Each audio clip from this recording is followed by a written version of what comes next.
que hablando de alfabetización de adultos en este país, en Brasil, es imposible ignorar la enorme contribución de Paulo Freire,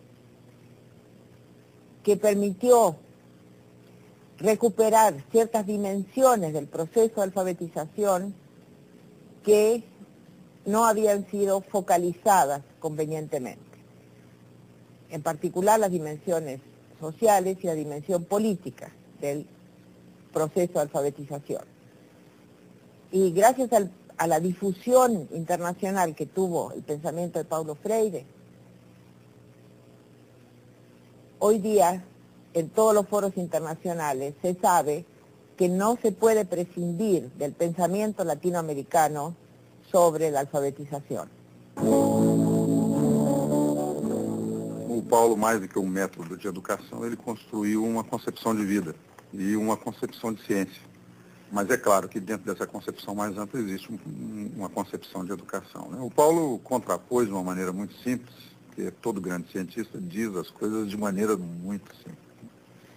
Ele diz que nós devemos contrapor a educação bancária, isso já está na pedagogia do oprimido, a educação bancária que predomina nas escolas do mundo inteiro, uma educação emancipadora.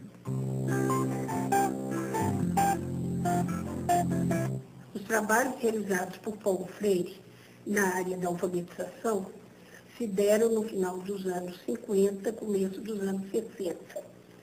Portanto, num tempo onde os conhecimentos disponíveis nessa área eram significativamente menores do que se dispõe hoje. Eu acho que é extremamente importante lembrar que os últimos 30 anos foram anos privilegiados na produção de conhecimentos nessa área. A psicogênese da língua escrita trouxe inegavelmente aspectos novos, extremamente importantes, que abrem novas possibilidades para um trabalho de alfabetização. É importante hoje, para aquelas pessoas que buscam em Paulo Freire um referencial educativo, se elas atuam numa área de alfabetização, é importante levar em conta essas novas descobertas que foram produzidas ao longo desses últimos 30 anos. Depois da pesquisa da psicogênese, ficou muito mais fácil você fazer um trabalho numa linha de Paulo Freire. Isso porque muitas das coisas que faltavam naquele momento, hoje se tem. Paulo Freire e Emília Ferreira são autores importantes e boas referências para quem trabalha com alfabetização e educação de jovens e adultos. Ambos convergem muito nessa consideração do educando como sujeito da aprendizagem, né? Como ele tem que assumir o sujeito da aprendizagem contra essa perspectiva, como Paulo Freire chama de bancária, de que é o professor que entuxa tudo na cabeça do aluno. Outro aspecto também que é comum, né, nesse mesmo sentido é, por exemplo, a rejeição que ambos têm a você usar na alfabetização uma linguagem artificial, criada apenas para alfabetizar. É preciso alfabetizar trabalhando com linguagem significativa. Significativa do ponto de vista da língua, né? E significativa para o contexto social desse educando. O Paulo fala muito no diálogo, no processo de aprender. E ele, em muitos momentos, exemplifica esse diálogo como uma troca que acontece entre educador e educando. De uma maneira geral, muitos educadores tomam essa troca como algo concreto. Muitas vezes essa troca é entendida como o educador que aprende a fazer uma receita de bolo ou que aprende a fazer massa de pedreiro e com troca devolve àquele aluno a aprendizagem da leitura e da escrita. Ora, é muito difícil o educador perceber que a troca que o Paulo está se referindo é a troca de que ele está aprendendo a ser um educador na relação com o educando. A afirmação de que educador e educando são iguais frente ao conhecimento, muitas vezes é tomado ao pé da letra. E essa compreensão da igualdade faz com que o educador, muitas vezes, deixe de ter o seu papel de educador, que é, sem dúvida, um papel de diferente do grupo com o qual ele está trabalhando. E isso acaba sendo extremamente prejudicial para o próprio encaminhamento do grupo. Uma outra ideia, muito enfatizada pelo Paulo, que é que o trabalho de alfabetização deve partir da realidade do educando. E aí, muitas vezes, esse partir é quase que entendido como ficar na realidade do educando.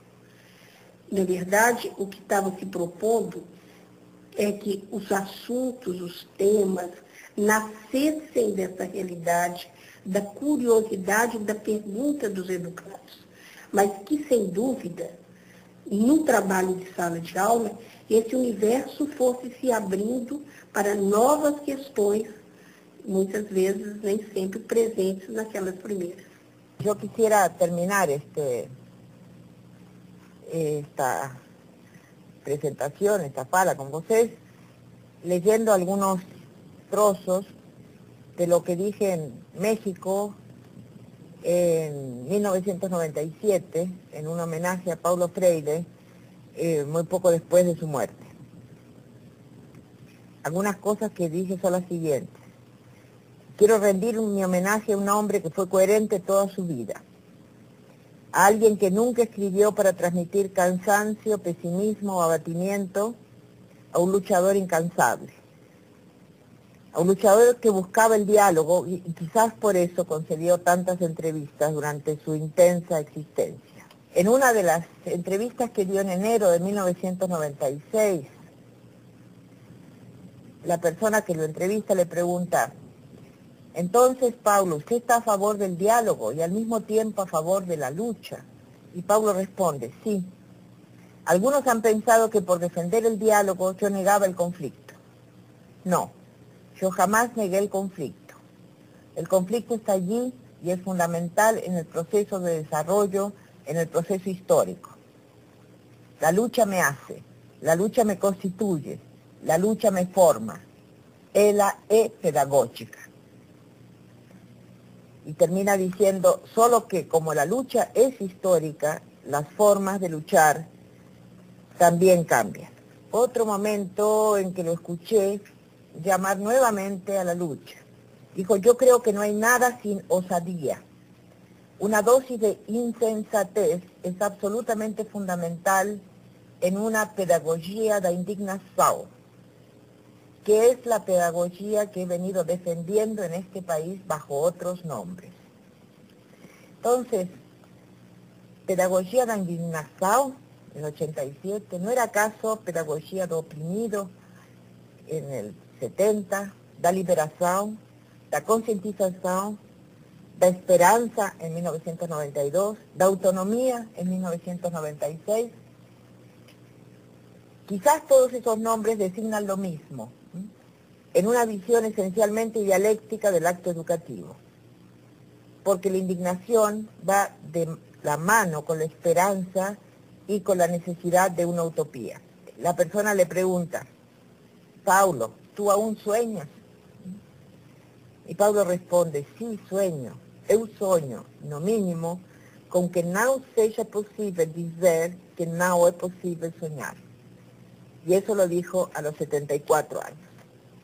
Creo que ese mensaje de lucha, ese mensaje de la necesidad de enfrentar el discurso economicista de la imposibilidad, es cada día más necesario, más difícil de construir, pero la globalización presentada como único sistema posible impide pensar. Y contra eso estaba Paulo, estoy yo y espero que estén varios de ustedes.